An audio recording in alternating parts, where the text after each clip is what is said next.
ఈరోజు ఆదోనిలో ఒక శుభదినం. బీసీ సాంఘిక సంక్షేమ హాస్టల్ ఆడబిడ్డల కోసం ఆదోనిలో 120 స్ట్రెంత్తో ఈరోజు గుజరాత్ సమాజిక్ స్కూలుకు సంబంధించినటువంటి భవనంలో ప్రారంభించడం నాకెంతో సంతోషంగా అనిపిస్తుంది. ఆదోనిలో నేను ఎమ్మెల్యే అయిన వెంటనే కొన్ని ప్రతిపాదనలు వచ్చినాయి. చాలామంది హాస్టల్లో సీటు లేదని నాకు అప్లికేషన్లు ఇవ్వడం, తల్లిదండ్రులు ఆడబిడ్డలు వచ్చి ఇవ్వడం చూశాను. అదే సందర్భంలో ఎన్నో విద్యార్థి సంఘాలు రోజు పత్రికల ముందుకొచ్చి హాస్టళ్ళు ఏర్పాటు చేయాలా, హాస్పిటల్లో వసతులను మెరుగుపరచాలా అనే డిమాండ్లతో ఆఫీసర్లు కలవడం, మీడియాలో రావడం కూడా విద్యార్థి సంఘాలు లేదా ఉపాధ్యాయ సంఘాలు డిమాండ్ చేయడం కూడా చేశాను.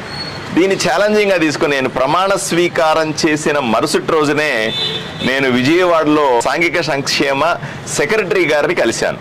ఏమండి, ఆదోనిలో ఈ రకమైన పరిస్థితి ప్రజల వైపు నుంచి, ప్రజా సంఘాల వైపు నుంచి డిమాండ్ ఉంది, దీన్ని ఏదో రకంగా పరిష్కరించాలా అని నేను వాళ్ళకు విన్నవించడం, ఆయన నాకు వెంటనే పాజిటివ్గా రెస్పాండ్ అవ్వడం, ఈ సాధ్యాసాధ్యాలు అంటే నెక్స్ట్ ఇయర్ ఏర్పాటు చేస్తామన్నారు.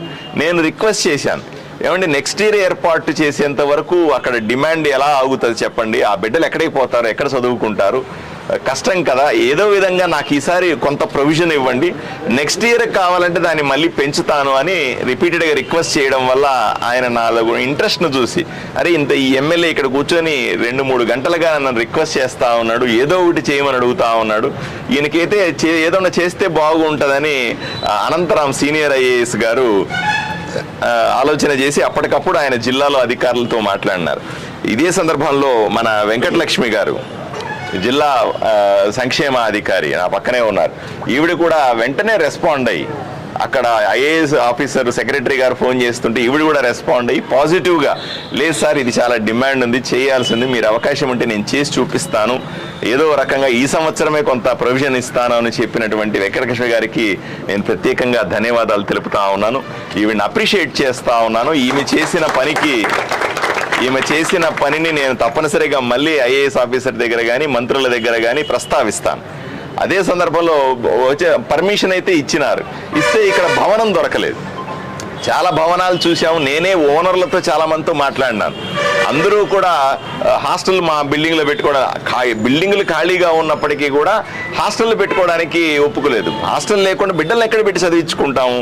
ఈ సందర్భంలో నాకు ఈ గుజరాతీ స్కూల్కి సమాజానికి సంబంధించినటువంటి పెద్దలు నాకు తారసపడినారు. వాళ్ళ భవనం ఇది, ఇంతకుముందు స్కూల్ నడిపేవాళ్ళు ఇప్పుడు నడపట్లేదు, ఈ భవనాన్ని వాళ్ళు జాగ్రత్తగా మెయింటైన్ చేస్తూ ఉన్నారు.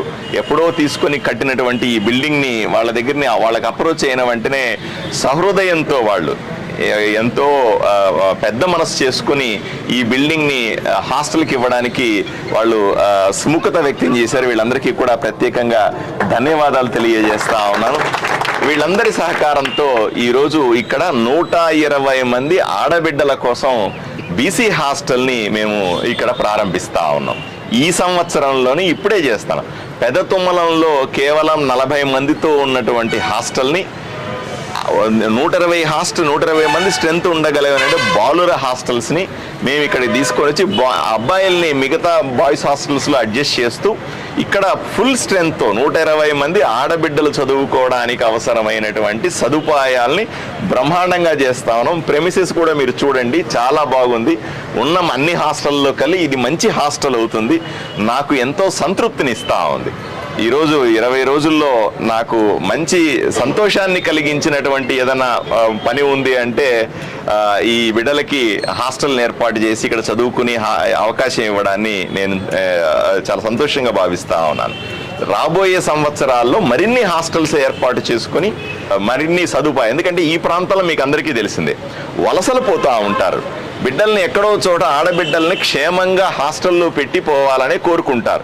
లేకపోతే బంధువుల ఇంట్లోనో అక్కడ ఇక్కడ పెడితే లేనిపోని సమస్యలు వస్తాయి. అందువల్ల ఇక్కడ ఉన్నటువంటి ఎవరైతే రైతులకైతేనేమి, పేదవాళ్ళకైతేనేమి, ఈ బీసీలకైతేనేమి, వీళ్ళకందరికీ కూడా తగిన వసతుల్ని ఏర్పాటు చేయాల్సిన బాధ్యతను తీసుకుంటూ ఈరోజు వీళ్ళందరికీ కూడా ఈ ఆడబిడ్డలకందరికీ తండ్రిలాగా ఈ అక్క చెల్లెళ్ళకందరికీ కూడా ఒక అన్నలాగా తప్పనిసరిగా హాస్టళ్లను పెంచి ఈ హాస్టళ్ళని మిగతా చోట్ల కంటే కూడా ఇక్కడ బ్రహ్మాండంగా నడిపి అందరూ హాస్టల్లో బిడ్డలను చేర్చుకోవాలా, క్షేమంగా ఉంటారు, మంచి భోజనం ఉంటుంది, మంచి ఏర్పాట్లు ఉంటాయని చేసే విధంగా ఈ ఆదోని నియోజకవర్గంలో బీసీ హాస్టల్ని, ఎస్సీ హాస్టల్స్ని అభివృద్ధి చేసి చూపిస్తామని మీకు అందరికీ కూడా నేను తెలియజేస్తా ఉన్నాను. మీరు చెప్పేది 100% సార్. 5 సంవత్సరాల నా టెన్యూర్ అయ్యే లోపల వీలైనన్ని ఎక్కువ భవనాలు నిర్మించడానికి అనుమతులు తీసుకొని వస్తాను. ఎందుకంటే నేను ఈ 20 రోజుల్లో చేయగలిగింది ఇది. 20 రోజుల్లో ఇంత చేశానంటే 5 సంవత్సరాల్లో ఎంత చేస్తానో ఒకసారి మీరు ఆలోచన చేయండి. తప్పనిసరిగా నాకు కావాలి ఇవన్నీ కూడా. బిడ్డలు చదువుకోవడం కావాలి, బిడ్డలు హాస్టల్లో ఉండడం కావాలి. పేదవాడు హాస్టల్లో ఉండి చదువుకోవడం ఎలా ఉంటుందో నేను తెలిసిన వాడిని. తప్పనిసరిగా మంచి హాస్టల్స్ని పెద్ద స్థాయిలో డెవలప్ చేసి